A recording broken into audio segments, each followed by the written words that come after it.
ನಮಸ್ಕಾರ ಸ್ನೇಹಿತರೆ. ವರಮಹಾಲಕ್ಷ್ಮಿ ಹಬ್ಬದಲ್ಲಿ ಇಂತಹ ತಪ್ಪುಗಳನ್ನು ಅಪ್ಪಿತಪ್ಪಿಯೂ ಮಾಡಬೇಡಿ. ಸಂಕಷ್ಟಗಳನ್ನು ತಂದುಕೊಳ್ಳಬೇಡಿ. ಎಚ್ಚರ. ಯಾವ ತಪ್ಪುಗಳನ್ನು ಮಾಡಬಾರ್ದು, ಏನು ಮಾಡಬೇಕು ಅಂತ ಹೇಳಿ ಈ ವಿಡಿಯೋದಲ್ಲಿ ತಿಳಿಸ್ಕೊಡ್ತಾ ಇದ್ದೀನಿ. ಅದಕ್ಕೂ ಮುಂಚೆ ಯಾರೆಲ್ಲ ವಿಡಿಯೋ ನೋಡ್ತಾ ಇದ್ದೀರಾ ದಯವಿಟ್ಟು ಸಬ್ಸ್ಕ್ರೈಬ್ ಮಾಡ್ಕೊಳ್ಳಿ. ವರಮಹಾಲಕ್ಷ್ಮಿ ಹಬ್ಬದಲ್ಲಿ ಬಹಳ ಜನರು ಈ ತಪ್ಪುಗಳನ್ನು ಮಾಡುತ್ತಾರೆ. ಇಂಥ ತಪ್ಪುಗಳನ್ನು ಖಂಡಿತವಾಗಿಯೂ ಮಾಡಬೇಡಿ. ಹಿಂದಿನ ದಿನವೇ ಕಳಸದ ತಯಾರಿ ಬೇಡ, ಅದು ಶಾಸ್ತ್ರದಲ್ಲಿ ನಿಷಿದ್ಧ. ವರಮಹಾಲಕ್ಷ್ಮಿ ವ್ರತದ ದಿನದ ಮುಂಜಾನೆ ಬೇಗ ಎದ್ದು ಕಳಸ ಕೂರಿಸುವ ತಯಾರಿ ಮಾಡಿ ಕಳಸ ಕೂರಿಸಬೇಕು. ವರಮಹಾಲಕ್ಷ್ಮಿ ಅಮ್ಮನವರಿಗೆ ಸೀರೆಯನ್ನು ಉಡಿಸಬೇಕಾದರೆ ಕೆಲವರು ಹೊಸ ಸೀರೆಯ ಬ್ಲೌಸ್ ಪೀಸನ್ನು ಕಟ್ ಮಾಡಿ ಸೀರೆಯನ್ನು ಉಡಿಸ್ತಾರೆ. ಈ ರೀತಿಯಾಗಿ ಸೀರೆಗೆ ಕತ್ತರಿಯನ್ನು ಹಾಕಬಾರದು. ನೆನಪಿಡಿ, ಯಾವುದೇ ದೇವರಿಗೆ ನಾವು ಹುಡಿಯನ್ನು ತುಂಬುವಂಥದ್ದು ಅಥವಾ ದೇವರಿಗೆ ಉಡಿಸುವಂತಹ ಸೀರೆಗೆ ಕತ್ತರಿಯನ್ನು ಹಾಕಬಾರದು.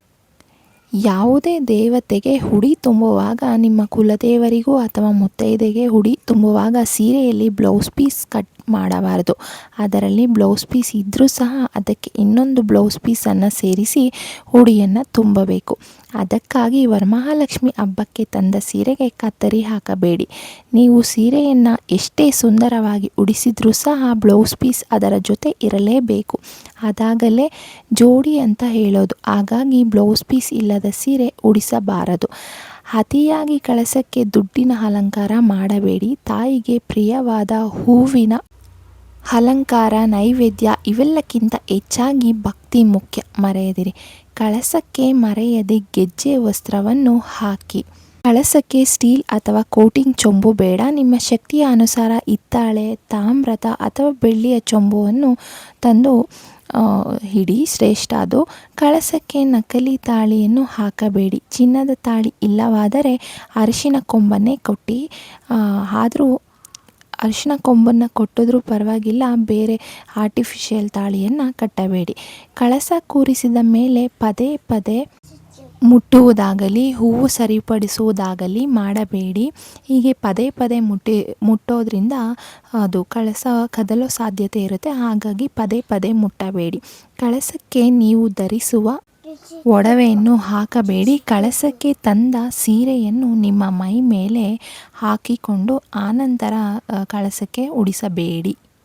ಇನ್ನು ಬಹಳಷ್ಟು ಜನರು ಮಾಡುವ ತಪ್ಪು ಎಂದರೆ ವರಮಹಾಲಕ್ಷ್ಮಿ ಹಬ್ಬದಲ್ಲಿ ಮಾಡುವ ಅತಿಯಾದ ಅಲಂಕಾರ ಒಳ್ಳೆಯದಾ ಅಥವಾ ಇಲ್ವಾ ಅಂತ ತಿಳ್ಕೊಳ್ಳೋಣ. ವರಮಹಾಲಕ್ಷ್ಮಿ ಹಬ್ಬ ಎಂದರೆ ಗೃಹಿಣಿಯರಿಗೆ ಸಡಗರವೋ ಸಡಗರ. ಮನೆಯನ್ನು ಸ್ವಚ್ಛಗೊಳಿಸಿ ಅಮ್ಮನವರಿಗೆ ಉಡಿಸಲು ಸೀರೆ, ಮುಖವಾಡ, ಪೂಜಾ ಸಾಮಾನು, ಹೂವು, ಹಣ್ಣು, ವಿಧ ವಿಧವಾದ ತಿಂಡಿ ತಿನಿಸುಗಳು ಹೀಗೆ ಅಮ್ಮನವರನ್ನು ಕೂರಿಸಲು ತಯಾರಿ ಭರ್ಜರಿಯಾಗಿ ಮಾಡಿಕೊಳ್ತಾರೆ.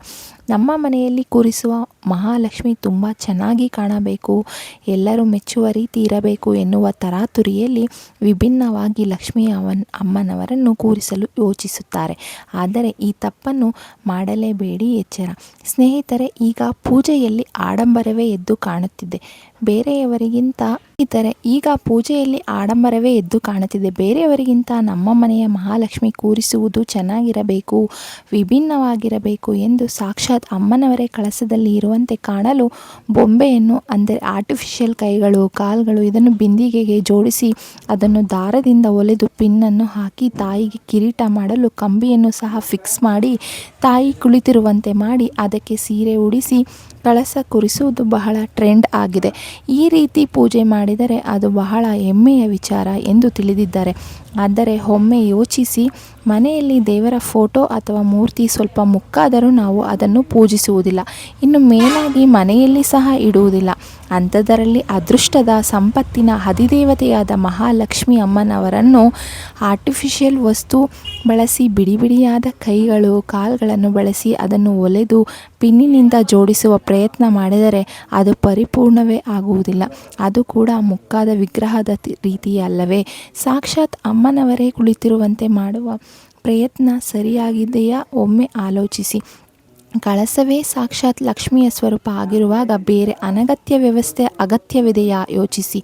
ನಮ್ಮ ಪೂರ್ವಕಾಲದಿಂದಲೂ ನಮ್ಮ ಪೂರ್ವಜರು ವರಮಹಾಲಕ್ಷ್ಮಿ ವ್ರತವನ್ನು ತುಂಬ ಶಿಸ್ತಿನಿಂದ ಅಚ್ಚುಕಟ್ಟಾಗಿ ಶಾಸ್ತ್ರಬದ್ಧವಾಗಿ ಮಾಡುತ್ತಿದ್ದರು. ಹಿತ್ತಾಳೆಯ, ತಾಮ್ರದ ಅಥವಾ ಪಂಚಲೋಹದ ಅಥವಾ ಬೆಳ್ಳಿಯ ಚೊಂಬಿಗೆ ಕಳಸ ಕೂರಿಸಿ ಸೀರೆ ಬಳೆ ನೈವೇದ್ಯ ಅರ್ಪಿಸಿ ಅಮ್ಮನವರನ್ನು ಪೂಜಿಸಿ ಮುತ್ತೈದೆಯರನ್ನು ಕರೆದು ಬಹಳ ಪ್ರೀತಿಯಿಂದ ಗೌರವದಿಂದ ತಾಂಬೂಲ ಕೊಟ್ಟು ಅಮ್ಮನವರ ಕೃಪೆಗೆ ಪಾತ್ರರಾಗುತ್ತಿದ್ದರು.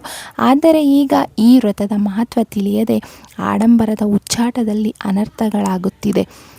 ಮಹಾಲಕ್ಷ್ಮಿ ಅಮ್ಮನವರು ನಮ್ಮ ಮನೆಯಲ್ಲಿ ಸದಾ ನೆಲೆಸಿರುವಂತೆ, ಕಷ್ಟ ಕಾರ್ಪಣ್ಯ ಹೋಗಲಾಡಿಸಲಿ, ಸುಖ ಸಂತೋಷ ಸಮೃದ್ಧಿ ನೆಲೆಸುವಂತೆ ಆಶೀರ್ವಾದ ಮಾಡಿ ತಾಯಿ ಎಂದು ಶಾಸ್ತ್ರಬದ್ಧವಾಗಿ ಪೂಜಿಸುವುದು ಬಹಳ ಉತ್ತಮ.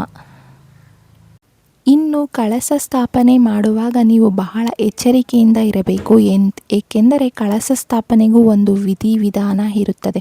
ಕಳಸದ ಮುಖದಲ್ಲಿ ವಿಷ್ಣು ಇರ್ತಾರೆ, ಕಳಸದ ಕಂಠದಲ್ಲಿ ರುದ್ರದೇವರು ಇರ್ತಾರೆ, ಮೂಲದಲ್ಲಿ ಬ್ರಹ್ಮದೇವರ ವಾಸ ಇರುತ್ತದೆ. ಇಷ್ಟೊಂದು ಪವಿತ್ರವಾದ ಕಳಸದಲ್ಲಿ ಚತುರ್ವೇದಗಳು ಇರುತ್ತದೆ. ಶಾಂತಿ, ಪುಷ್ಟಿ, ಗಾಯತ್ರಿ, ಸಾವಿತ್ರಿ, ಸರಸ್ವತಿ, ಈ ರೀತಿಯಾಗಿ ಕಳಸಕ್ಕೆ ಎಷ್ಟೊಂದು ಮಹತ್ವ ಇರುತ್ತೆ.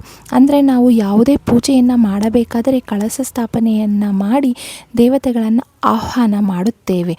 ನಾವು ವರಮಹಾಲಕ್ಷ್ಮಿ ಹಬ್ಬಕ್ಕೆ ವಿಶೇಷವಾಗಿ ಕಳಸದಲ್ಲಿ ಮಹಾಲಕ್ಷ್ಮಿಯನ್ನು ಆಹ್ವಾನ ಮಾಡುವ ಸಮಯದಲ್ಲಿ ನಾವು ಒಂದರ ಮೇಲೊಂದು ಕಳಸ ಇಟ್ಟು ಆ ಕಳಸಕ್ಕೆ ಕೋಲನ್ನು ಕಟ್ಟಿ ಅದಕ್ಕೆ ಸೀರೆಯನ್ನು ಉಡಿಸಿ ಈ ರೀತಿಯಾಗಿ ಬಹಳಷ್ಟು ತಪ್ಪನ್ನು ಮಾಡಬಾರದು. ಸರಳವಾಗಿ ಇಟ್ಟಂತಹ ಕಳಸದಲ್ಲಿ ಮಹಾಲಕ್ಷ್ಮಿಯನ್ನು ಆಹ್ವಾನ ಮಾಡಿಕೊಂಡು ಪೂಜೆ ಮಾಡಿದರೆ ಸಾಕು. ಆಡಂಬರಕ್ಕಾಗಿ ಮಾಡಿದಂತಹ ಪೂಜೆ ಯಾವುದೇ ಫಲವನ್ನು ಕೊಡುವುದಿಲ್ಲ. ಅದರಲ್ಲೂ ಸಹ ಈ ಸಲ ವಿಶೇಷ ಯೋಗದಲ್ಲಿ ವರಮಹಾಲಕ್ಷ್ಮಿ ಪ್ರಾಪ್ತಿಯಾಗುತ್ತಿದೆ. ತಪ್ಪುಗಳನ್ನು ಮಾಡಿ ನೀವೇ ಸಂಕಷ್ಟಗಳನ್ನು ತಂದುಕೊಳ್ಳಬೇಡಿ. ಸರಳವಾಗಿ ಕಳಸವನ್ನು ಹೇಗೆ ಸ್ಥಾಪನೆ ಮಾಡಬೇಕು, ತುಂಬ ಸರಳವಾದ ವಿಧಾನಗಳನ್ನು ಮುಂದಿನ ವಿಡಿಯೋದಲ್ಲಿ ತಿಳಿಯೋಣ. ಇದಿಷ್ಟು ಇವತ್ತಿನ ಮಾಹಿತಿ ಸ್ನೇಹಿತರೆ. ದಯವಿಟ್ಟು ವಿಡಿಯೋ ಇಷ್ಟ ಆದರೆ ಲೈಕ್ ಮಾಡಿ. ಧನ್ಯವಾದಗಳು.